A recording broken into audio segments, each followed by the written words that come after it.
T'as déjà entendu parler de la maison abandonnée en plein milieu de la forêt? Eh bien, laisse-moi te dire que ce n'est pas seulement une maison délabrée qui est laissée à l'abandon. Non, non, non. Derrière cette sinistre demeure se cachent des tombes mystérieuses qui révèlent une vérité terrifiante sur leurs propriétaires. Alors, prépare-toi à passer une nuit blanche, car cette histoire va te donner des frissons dans le dos. Tout a commencé lorsque j'ai entendu parler de cette maison abandonnée par un ami curieux qui adore explorer des endroits lugubres. Il m'a raconté que cette maison était réputée hantée, mais ce n'est pas ce qui m'a intrigué. Non, c'est ce qu'il a découvert derrière la maison qui m'a fait trembler. Alors, un jour, je me suis armé de mon courage, et seulement de mon courage, et je me suis aventuré dans la forêt sombre, guidé par une lampe de poche vacillante. L'air était lourd, rempli d'une étrange atmosphère qui me donnait des sueurs froides. J'ai avancé prudemment à travers les arbres, me demandant ce que je trouverais derrière cette maison abandonnée. Et là, je l'ai vu. Une série de tombes en pierre, alignées dans un ordre étrange, comme des sentinelles silencieuses gardant un sombre secret. Je m'approchais lentement, le cœur battant la chamade, et j'ai commencé à lire les noms gravés sur les pierres tombales.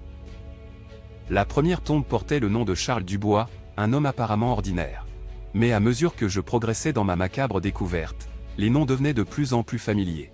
J'ai réalisé que chacune de ces tombes appartenait à une personne que je connaissais, des amis, des membres de ma famille, même ma voisine de palier.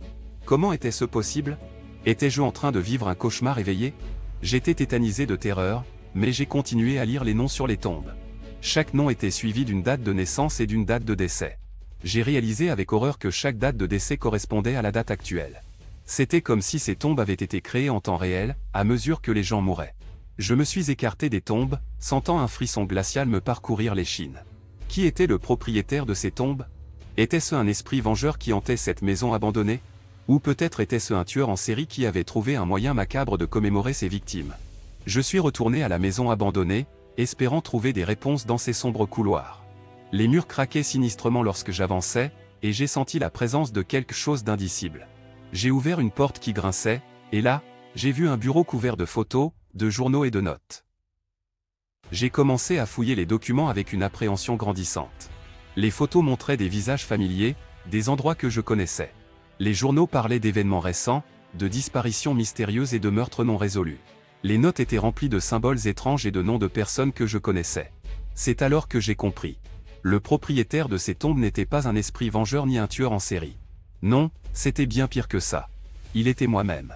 J'ai senti le sol se dérober sous mes pieds, mes pensées se mêler dans un tourbillon de confusion.